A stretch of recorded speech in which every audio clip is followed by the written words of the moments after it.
Today I want to talk about a video I came across on ADHD and giftedness. So someone called Russel Barkely did the video, and his goal was to address the claims that ADHD or people with ADHD have a higher intelligence.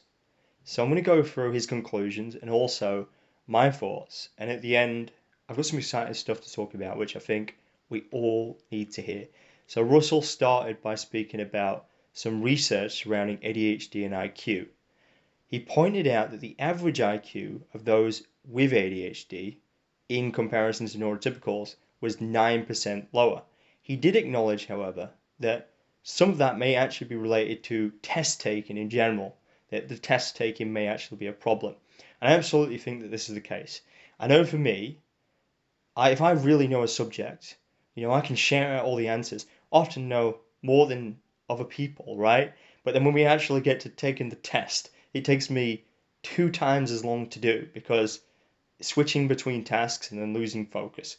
So often it's just doing the written test where you're reading the questions and answering and whatever else. I think that is going to contribute to that. But to account for that, Russell also brought up a study on ADHD and giftedness.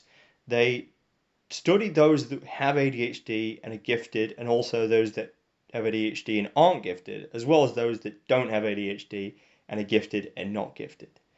Now, what they found was that those that had ADHD and were gifted had less severe symptoms on average. And he used this to conclude that he thinks it's actually the opposite. He thinks that the more severe the ADHD, the less giftedness. However, he did also acknowledge that there is only a slight higher average in giftedness without ADHD. So stated that ADHD and giftedness are two separate things. But here's what I think about this. First of all, it's like that those with ADHD who are gifted likely have better coping, masking, and compensating strategies. So I think it's likely to be the reverse of that. I think that the more giftedness, the less severe ADHD. And going back to the average think like that doesn't include all those that are gifted and undiagnosed due to the great coping, masking, and compensating strategies. Here's what I think, and what I believe is really important that we acknowledge. Giftedness is not a fixed thing. We can all become gifted. Neuroplasticity says that we can develop our brain at any point in our life. Just like muscle, with the right stimulus, we can get the growth in the right areas. Things that may influence our ability to become gifted may include physiology. So our physiology, that's nutrition, exercise, breathing, posture, substance use or absence. And then you've got our focusing